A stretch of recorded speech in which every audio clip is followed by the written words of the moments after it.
Funny thing happened to me today when a guy who contributed to the Trigger Cut Disaster Relief Benefit wrote me out of the blue and asked me to do a review. And I was about to start ranting and raving about how pointless reviews are. Anybody can just look up the fucking shit online and decide for themselves. Telling people what to buy like anybody does that anymore.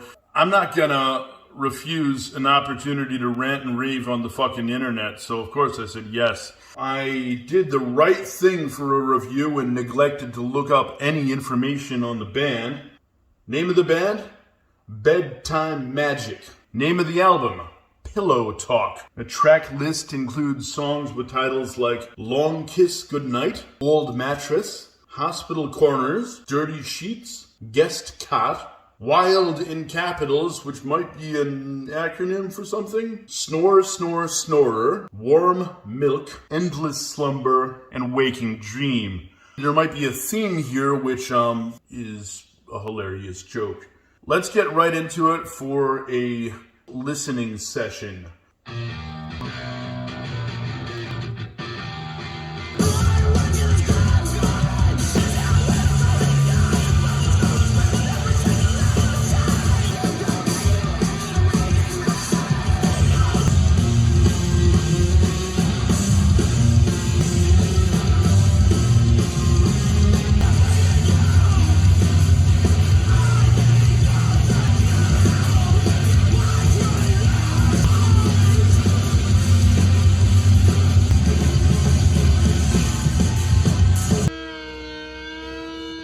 So, the longest track on the album, probably one of the mellower ones too.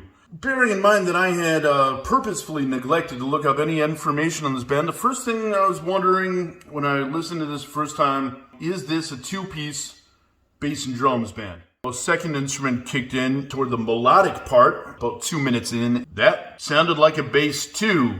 I think we might be dealing with a double bass guitar band. Possible it could have been a bass 6 or baritone guitar, but probably not. I did not hear anything that sounded like normal guitar playing on this whole album. Even in far out noise rock, there's usually a tendency to hit some kind of normal chord at some point in the song.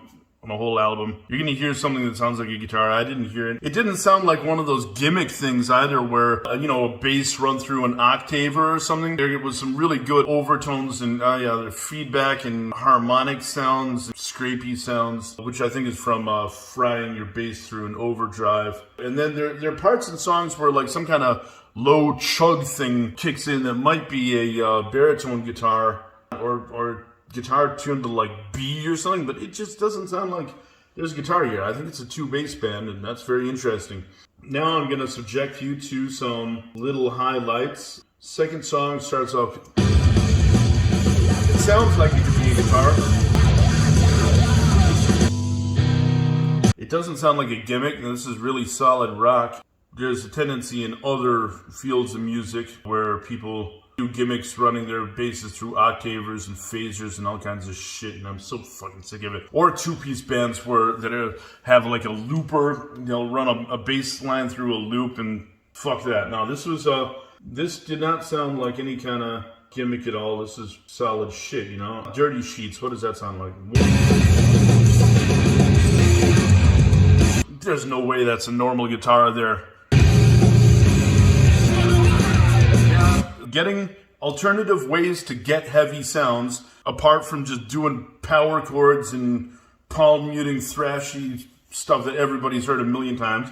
These guys have a good way of getting a heavy sound without resorting to standard shit, man. It's not boring. Okay, now, Warm Milk. This song, it would have been funny to open up the album with this one, I think. Wish this would have been the opener. That would have been hilarious. BEDTIMEMAGIC, Pillow Talk. Come on.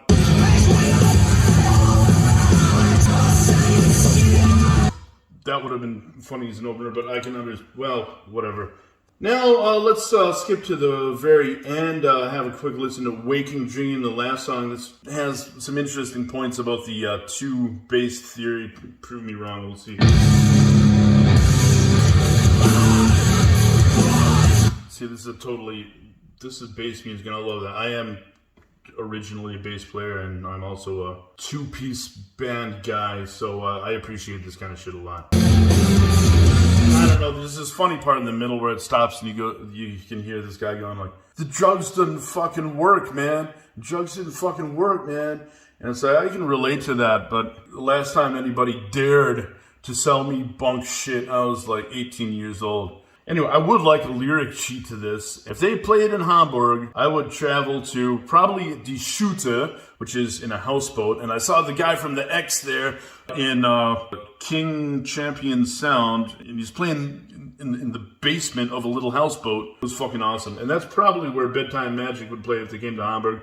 I would totally see him. If I did in person, I would buy all their shit. I'm not just kissing their ass out of some feeling of obligation to give a positive review. I got some kind of megaphone vocal sound or can't understand many of the lyrics. Well, you kind of can. I'd have to listen to it again. And it's hilarious that it's called Bedtime Magic Pillow Talk. It's not anything you're going to fall asleep with. The real point is, why the fuck didn't you donate a song to the disaster relief compilation for Trigger Cut? I got no song by Bedtime Magic on the disaster relief compilation yet, but I bet you'll submit one. Volume 4 is still going. Volume 5 will come up too, for sure. Don't tell me that there's some kind of publishing rights thing, shit going on where you're not allowed to put your shit on compilations. Anyway, thanks a lot for caring about my fucking opinion, man. You know, there's a lot of good shit I'm too stupid to like, man. It's fun to yak on the internet. Donate €1 to Trigger Cut. They lost all their shit in a fire. Good morning, yesterday, Sam. It's time for some retrospective addenda to yesterday's review of the album Pillow Talk by Bedtime Magic. Now, your first guess was right. It is a two-piece band. One bass guitar, one set of drums. Always go with your instinct, because there was no second bass. The parts you thought were a second instrument cutting in were the guy switching amps. You know, he's got a splitter running up to 2 amps. One amp's got a low end setting. One amp is set to a high end trebly sound. And that is where you thought there must have been a second instrument. But you were wrong. Advanced two-man band techniques. It was a Rickenbacker. Now, you were right to wonder if there is another thing adding some dirty sounds into a mix, but of course it was not a conventional guitar of any kind.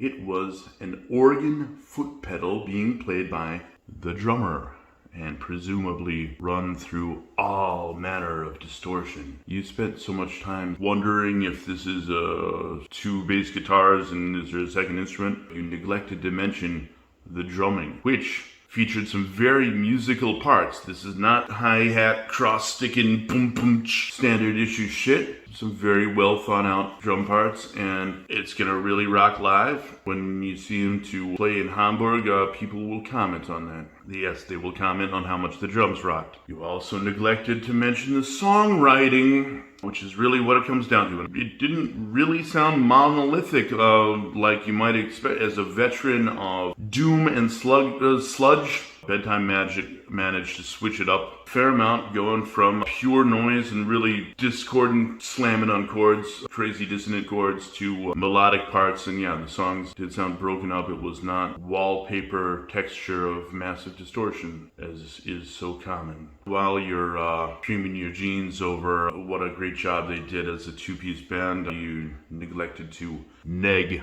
the target. The incessant use of vocal distortion does make me wonder what you really sound like. But hey, it sounded good in the music. I'm sure. What do you sound like if you take away the distortion?